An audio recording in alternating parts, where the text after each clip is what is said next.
주님, 이 새벽에 주 앞에 모여 있습니다. 비가 오고 어둡고 흐린 새벽에 주 앞에 모였나이다. 저희를 주의 빛으로 저희를 긍휼히 여기소서. 코로나 전염병이 문제가 아니고 666이 문제가 아니라 회개하여 거듭남을 얻게 하소서. 저희가 어떠한 처지인지 깨닫게 하시사 666이 문제가 아니라 내가 죽을 죄인임을 깨닫게 하시사 회개를 열어주시옵소서. 주만을 두려워하게 하소서. 백신을 두려워하지 않게 하시고 주님을 두려워하게 하옵소서. 666을 두려워하지 않게 하시며 회개하지 못하는 저희 자신이 주님만을 두려워하게 하옵소서. 회개케 하소서. 회개를 주시옵소서. 야복강에 부서진 야곱처럼 저에게 회개를 허락하여 주옵소서. 평생 도망하는 인생 부서지게 하옵소서. 주여, 이 아침에 감히 주의 긍휼을 바라나이다. 예수님의 이름으로 기도하겠습니다. 하나님 말씀은 어제 보았던 출애굽기 4장을 이어서 보겠습니다. 출애굽기 4장 5절부터 8절까지 읽겠습니다. 이는 그들에게 그들의 조상의 하나님 곧 아브라함의 하나님, 이삭의 하나님, 야곱의 하나님 여호와가 내게 나타난 줄을 믿게 하려 함이라 하시고, 여호와께서 또 그에게 이르시되 내 손을 품에 넣어라 하시매 그가 손을 품에 넣었다가 내어보니 그의 손에 나병이 생겨 눈같이 된지라. 이르시되 내 손을 다시 품에 넣어라 하시매 그가 다시 손을 품에 넣었다가 내어보니 그의 손이 본래 살로 되돌아왔더라. 여호와께서 이르시되 만일 그들이 너를 믿지 아니하며 또 처음 표적의 표징을 받지 아니하여도 나중에 표징은 믿으리라. 아멘. 우리가 지금 주님을 40년 만난 모세 이야기를 이번 주 내내 보고 있습니다. 뭐냐면 히브리 백성을 구한다는 사명이 자기에게 있어서 주님이 죽지 않고 살려주신 것을 그의 모친을 통하여 알고 있습니다. 그런데 히브리 백성을 도와주려고 하다가 애굽 사람을 쳐 죽였습니다. 그래서 바로왕이 죽이려고 해서 도망온 지 40년이 되었습니다. 주님은 모세가 모든 것을 잃어버리고 스스로는 자기 자신을 신뢰할 수 없을 때까지 기다리셨습니다.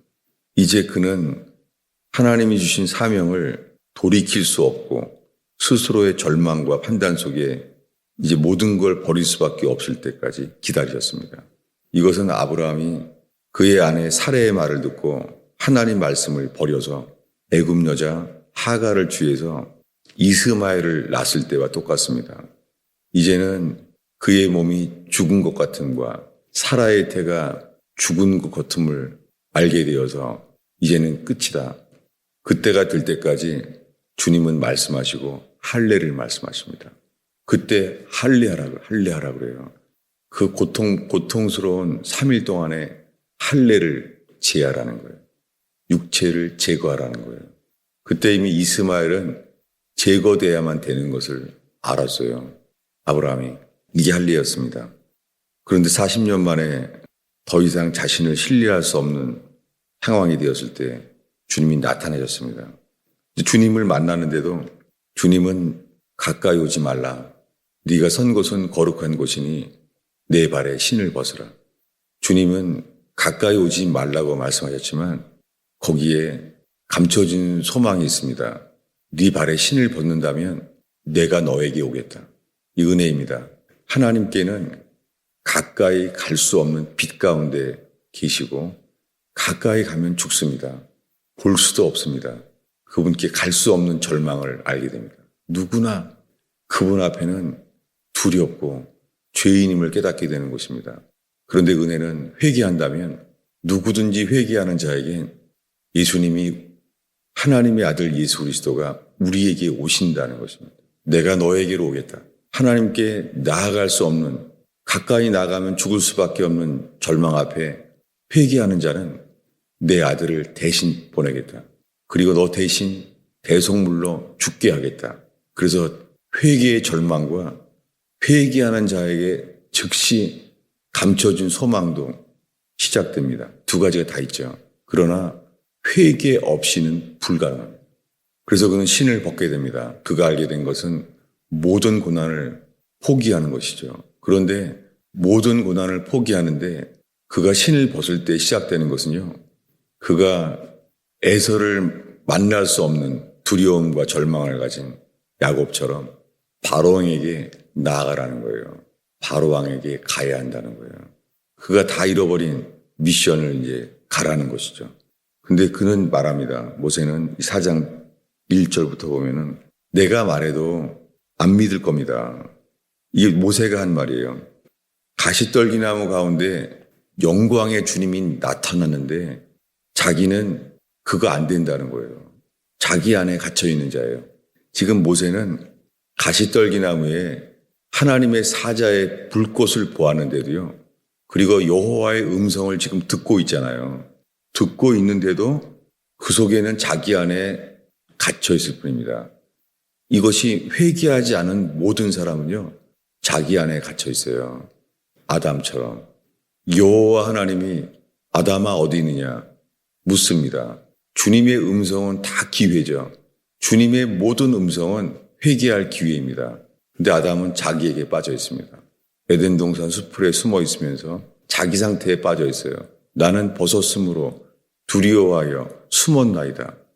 자기 상태를 자각한 것이지 주의 말씀에 반응하지 못합니다. 인간은 자기에게 빠져 있어서 하나님께 회개하지 않습니다. 동생을 죽여놓고서도 자기 문제에 빠져 있습니다. 가룟 유다와 똑같습니다. 사람들은 가룟 유다도 인간적으로는 회개하는 건 줄 알아요. 회개하는 자는 가룟 유다처럼 예수님께는 절대로 나오지 않습니다. 자기가 받은 돈을 대제사장에겐 돌려줘요. 그러나 회개해야 될 대상이 아니죠. 그는 예수님께 돌아오지 않습니다. 인간은 절대 안 됩니다. 예수님을 3번 부인했던 베드로도 자기가 예수님을 3번 부인한 것을 인식했지만 애통합니다. 이거 회개 아닙니다. 그는 울면서 통곡한 다음에 십자가의 예수를 버리고 어둠 속으로 도망갔습니다. 가룟 유다도 베드로도 카인도 아담도 똑같습니다. 카인도 아담도 가룟 유다도 베드로도 인간은 반드시 죽어야 됩니다. 차별이 없는 것입니다. 누구나 좀 더 주님께 가까이 있는 사람도 없습니다. 베드로가 안 된다는 것은 어느 누구도 안 된다는 것입니다. 인간은 회개하지 않습니다. 요한계시록에 애굽에서 10가지 재앙 같은 그 일이 마지막 때 일어납니다. 하늘에서 10가지 재앙이 애굽이 아니라 온 세계에 일어나는 것이 계시록입니다. 그러나 성경에 나옵니다. 이런 재앙을 보아도 사람들은 회개하지 아니하더라. 인간은 절대 회개하지 않습니다. 회개하는 자는 자기가 어떠한 자임을 깨닫게 되는 이성과 양심과 지성으로는 절대 알 수 없습니다. 오직 하나, 죽게 바라보는 자. 못 박히신 예수를 바라볼 때 예수로 말미암아 회개를 얻게 됩니다. 근데 안 됩니다. 지금 자기에게 빠져 있습니다. 모세가 사람들이 안 들을 겁니다. 사람들이 말하기를 너는 여호와께 나타나지 않았다 라고 말할 겁니다. 그래서 주님은 말합니다. 모세가 어떠한 존재인지를 말해줍니다. 뭐냐면 첫 번째는 지팡이를 던지라는 거죠. 그 지팡이를 던지니까 뱀이 됐습니다. 이제는 던지는 건 자연스러운 일인데요. 그 뱀이 뱀으로 바뀐 지팡이를 꼬리를 잡으라는 것은 회개의 기회입니다. 못하죠. 회개하려고 하지 않는다면 못하죠. 그건 죽으라는 건데요. 신을 벗는 것. 그 다음에 회개는 죽고자 하는 것입니다. 회개는 꼬리를 잡는 것입니다. 회개는 죽고자 하는 자 외에는 절대 할 수 없습니다. 살고자 하는 자는 사울왕처럼 선지자 사무엘 옆에서 아무리 제사를 드려도 살고자 하는 사람은 주님은 회개하지 않는 것을 중간은 없습니다. 여러분, 회개는 중간이 없습니다. 빛이냐 어둠이냐, 생명이냐 죽음이냐 중간은 없습니다. 그래서 그에게 오늘 읽은 말씀이 지팡이가 됐어요. 그런데 두 번째로 너의 손을 품에 넣으라는 거예요. 이게 이번 주에 보고 있는 말씀입니다. 왜냐하면 이 중에서 바로왕 앞에 모세가 나아갔을 때는 지팡이를 던졌습니다. 아론과 함께. 그랬더니 그 지팡이가 뱀이 되어서 술사들을 다 죽여버리잖아요. 그걸 잡잖아요. 그렇지만은 이 두 번째 표징, 손을 품에 넣었더니 그것이 나병 환자가 되었다는 것은 바로왕에게도 아무에게도 이것을 보인 적이 없어요. 이것은 떨기나무 앞에 신을 벗으라고 말했던 모세처럼 아무도 본 적이 없어요. 이거는 주님이 모세 자신에게만 알게 하신 거예요. 이게 무엇입니까? 던졌을 때 뱀이 지팡이가 되었잖아요. 그의 손에서 지팡이가 든지라. 근데요, 여기에요. 4절에 그 손에서 지팡이가 되는데요. 그러면 다시 지팡이가 든지라라고 다시란 단어가 있으면 맞잖아요. 근데 여기는요. 던졌을 때 지팡이가 뱀이 되었는데 다시 뱀의 꼬리를 잡았더니 다시 지팡이가 됐잖아요. 그런데 다시란 단어가 없어요. 그냥 손에서 지팡이가 든지라예요. 여러분 제가 지금 언어 유희, 문자를 가지고 말장난을 하는 게 아니에요. 성경은 모든 문자가 하나님의 감동으로 된 것인데요. 두 번째 일 가운데는요. 7절에 이렇게 말해요. 이르시되 내 손을 다시 품에 넣어라. 다시란 말이 들어가요. 그래 놓고선 그가 다시 손에 품을 넣었다가 보니 왜 이 말 하냐면 이 다시란 단어가요. 여러분 히브리어를 써서 죄송한데요. 그냥 이 기록된 말씀의 뜻이 알려지길 바라요. 이 다시란 단어가요. 슈브라는 단어는요. 이것이 성경의 주님이 돌아오라, 회개하라는 단어예요. 회개하라, 내게로 돌아오라. 이 단어예요. 이 세 단어 나와요. 그러다가 본래의 살로 되돌아왔더라. 되돌아왔다는 단어도 슈브예요. 돌이킨다는 거예요. 이것은 모세에게 주신 복음이에요. 이것은 사람은 나병 환자처럼 죽었다가 다시 태어나야 된다는 것을 말하는 거예요. 게다가 6절에 품에 넣었다가 내어보니, 한글 성경에 내어보니라고 되어 있잖아요. 그런데 성경을 히브리어를 1:1 문자로 번역한 이 킹제임스 성경에만 내어보니가 아니에요. 이 단어는 behold, 보라 이 단어예요. 이 단어는 세례 요한이 예수님을 봤을 때 보라, 세상 죄를 지고 가는 하나님의 어린 양이로다. 보라. 이게 behold의 보라. 이거는 한 단어예요. 보라. 품에 넣었다가 보니 보라. 나병이 생겨 눈이 되었더라. 이렇게 되어 있고 두 번째로 7절에 보면 다시 손을 품에 넣었다가 보니, 내어보니 이 단어도 한 단어예요. 문장 중에 콤마 사이에 이것만 있어요. 보라. behold. 보라. 이거는 감탄사예요. 봐라. 뭐예요? 이 6절에 품에 넣었다가 내어보니 보라. 이건 절망이죠. 이거는 통탄하더예요. 알라스. 어떡하지? 나병이 돼버렸네. 이런 것이고요. 7절에는요. 넣었다가 내어보니 이 감탄사는 절망이 아니라 소망이에요. 보라. 내 손이 다시 돌아왔네. 그 단어예요. 이 일은 모세만 안 거예요. 모세만 안 기적이지 바로왕에게 다시 행한 적도 없었고 모세만 알게 한 거예요. 무엇입니까? 바로왕이 안 들으면 어떡하나. 모세는 이러고 있잖아요. 안 들을 겁니다. 주님은 무슨 말씀을 모세한테? 바로왕이 안 듣는 거 당연해. 그의 마음을 내가 강팍하게 한다. 사람들은 그런 자야. 악한 거죠. 강팍할 거 알았잖아요. 여러 번 나와요. 출애굽기에 마음을 하나님께서 바로왕을 강팍하게 하시사. 여러분 이것이 로마서 9장의 절대 주권이에요. 주님이 바로왕의 마음을 강팍하게 하시는 거예요. 여러분 지금 너무 두려운 게 이거예요. 내 마음을 주님이 강팍하게 하셔서 회개가 안 되면 어떡하지? 이것이 버림받은 자예요. 이것은 존 버년이 말한 대로 존 버년 이후에 우리가 예수 믿으면 구원받는다. 영접하면 구원받는다. 구원이 우리의 행위에 우리의 행위에 달려있는 줄 아는 이 시대에는 절대 감춰진 복음입니다. 존 버년이 주님이 쓰신 이유는 이겁니다. 켈빈이 말한 게 아니에요. 예정은 사도 바울이 말한 거예요. 예정은 사도 베드로가 말한 거예요. 예정은 주님이 말씀하신 거예요. 계시록 가면은 인간은 정해 있습니다. 바벨탑이 주님이 적그리스도로 정해놓은 것처럼 인간은 정해놓은 것입니다. 주님이 주관자이기 때문입니다. 인간은 하나님이 정해놓은 것을 정말 싫어해요. 인간인 우리가 정해야지 하나님이 정한다는 것을 회개하지 않은 인간은 못 견뎌요. 우리가 알 수 있는 길은 단 하나입니다. 주님 앞에서 모세가 아는 것은 나병 환자인 거예요. 그가 범죄하여서 그의 누나 미리암이 비방합니다. 그때도 주님은 놀랍게요. 미리암이 범죄했죠. 구스 여인을 취했잖아요.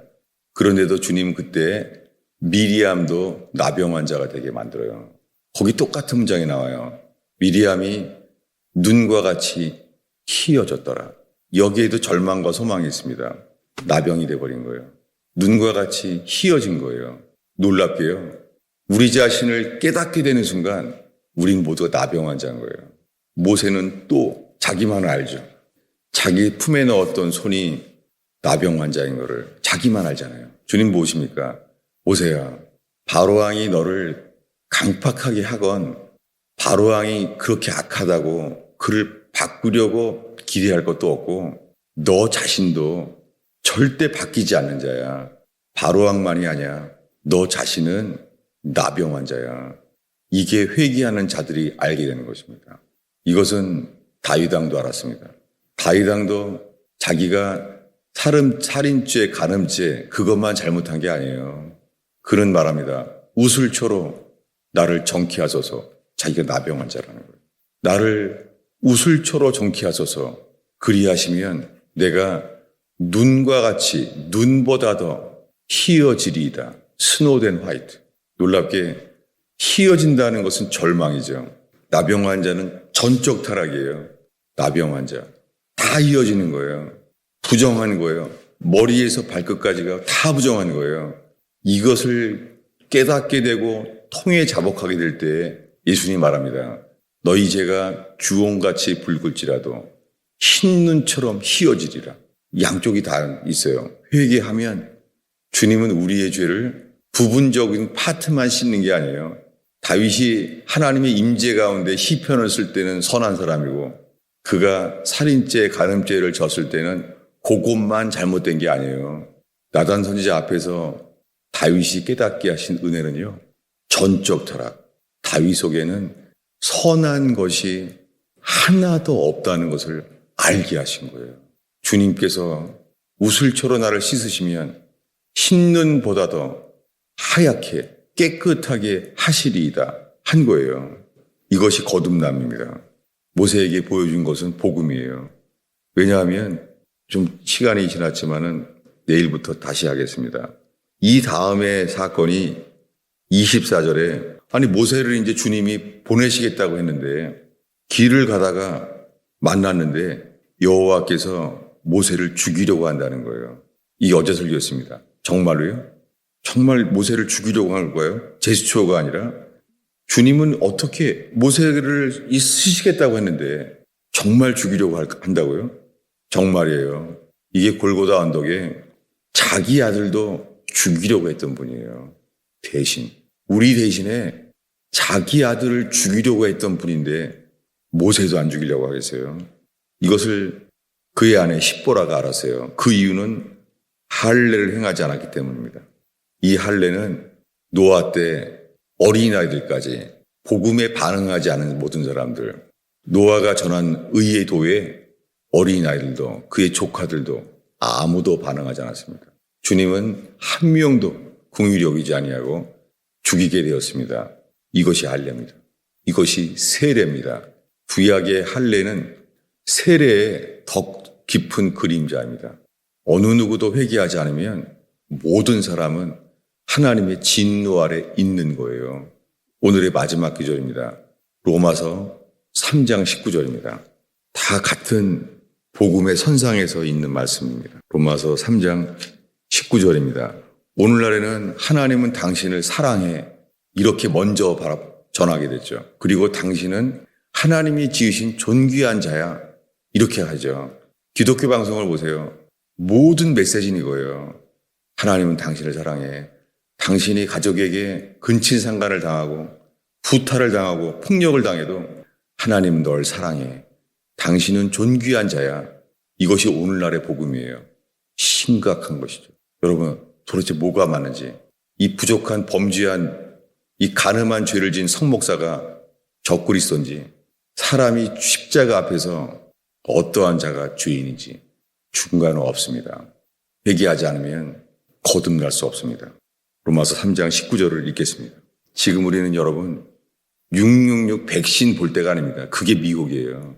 이 땅에 있는 동안에 십자가 앞에서 전적 타락을 회개하는 것 외에 666 백신 그런 거 신경 쓸 때의 교회가 아닙니다. 복음을 전해야 됩니다. 3장 19절 읽겠습니다. 우리가 알거니와 무릇 율법이 말하는 바는 율법 아래에 있는 자들에게 말하는 것이니 이는 모든 입을 막고 온 세상으로 하나님의 심판 아래에 있게 하려 함이라. 기도하겠습니다. 주님, 이 어둡고 비가 오는 흐린 새벽에도 주 앞에 나온 영혼들을 저희를 긍휼히 여겨 주셔서 못 박히신 그리스도 앞에 서게 하시며 그 복음으로 이끌림을 받는 곳 되게 하소서. 예수님의 이름으로 기도하였습니다.